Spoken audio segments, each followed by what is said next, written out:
Hello Aries, Sun, Moon, Rising and Venus signs. Kamusta kayo? Sana po ay nasa mabuti kayong kalagayan.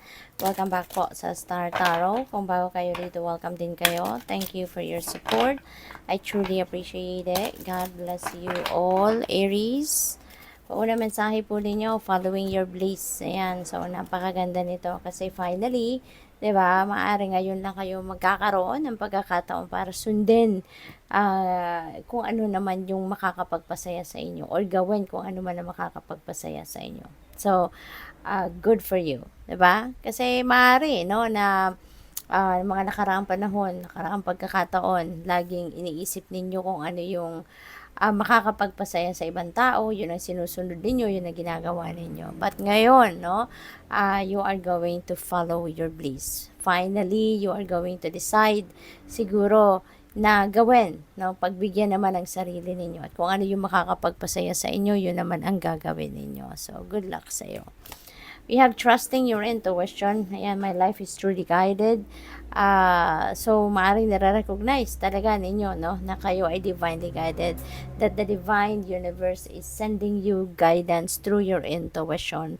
By sending you through, sending you intuitive messages and intuitive nudges, no? Para nang sa gayon, maano kayo, gabayan, ano, kung ano yung tama at dapat na um, nagagawin ninyo, no? On how you're going to navigate your circumstances. We have breaking barriers. Sabi dito, I am expanding beyond limitations into joy and freedom. Ayan. So, finally, no? Finally, ang iba sa inyo, you're definitely going to recognize that opportunity, no? Para maano ninyo, para malagpasan kung ano man ang mga obstacles sa buhay, no?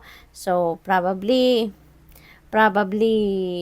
nakikita ninyo or makikita ninyo na ngayon kung ano yung mga nandiyan dyan, no, sa paligid ninyo na makakatulong sa inyo para masolusyonan ang problema, para mahanap ninyo yung way out, no, sa inyong mga obstacles na maaaring nararanasan or na-experience ninyo, no, recently.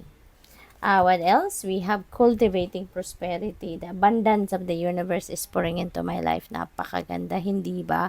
Kasi may paparating, no, na biyaya. May paparating na mga ng kasaganaan, no, sa buhay ninyo. There could be material possessions, material na mga bagay na ma-accumulate ninyo ngayon, ma-acquire ninyo. That could be also abundance of money na pwedeng dumating, pwedeng maraming pera, no, or may mga pagkakataon kayo na makatanggap kayo ng maraming pera para nang sa gayon kayo ay makapag-acquire, no, with that money makakapag-acquire kayo ng mga material na bagay na maaaring yan ang mga pinapangarap ninyo or mga bagay na gusto ninyong makamit or ma-achieve, makuha. So, tingnan natin kung ano pa ang mga messages para sa'yo. We have number 99, compassion. Ayan. So, maybe, yung ano ninyo ngayon, yung compassionate heart will be on display. Maybe you are going to show, no, yung compassion ninyo towards other people. Maybe you're going to be very kind or gagawa kayo ng mga kind deeds sa ibang tao. You're going to be very helpful. You're going to be very supportive of others, yung mga ganon, no? So, napakaganda. Possible din, ang iba sa inyo, na kayo din yung nangangailangan ng compassion ng iba. So, maybe you are also in need of other people's help, no? So, para naman sa iba yon. We have number 55, adventure. Ayan. So, maybe gagawa kayo ngayon ng adventure, no? You are heading towards maybe a place na you've never been before, or maybe takot kayong puntahan dati pero ngayon maglalakas ng loob kayo na puntahan, no? Maglalakas loob kayo na i-enjoy kumbaga ang sitwasyon or ang lugar na iyan. Probably then pwedeng ang adventure na to towards making decisions, no? Baka maaaring merong mga decision kayo sa ngayon na pwedeng pipiliin ninyong gawin na hindi pa ninyo yan nagagawa dati, no? Kasi maybe you are fearful, pero ngayon, mawawala na yung takot na yan. We have number 85, follow your dreams. Ayan, sundin ninyo ang kung ano man ang inyong mga pinapangarap, kung ano man ang inyong mga pangarap. It's never too late, no, to follow your dreams. Wala sa edad yan, wala sa estado sa buhay yan, 'di ba? Ang importante, mag-take action. Ang importante, mag-take kayo ng first step or gawin ninyo kung ano yung single step na kailangan ninyo para makalapit kayo doon sa inyong mga pangarap. Kasi walang excuse, 'di ba? Hindi pwedeng gawin natin yung excuse na matanda na ako, hindi ko na yun matutupad. Kasi yung mga pangarap naman natin, 'di ba?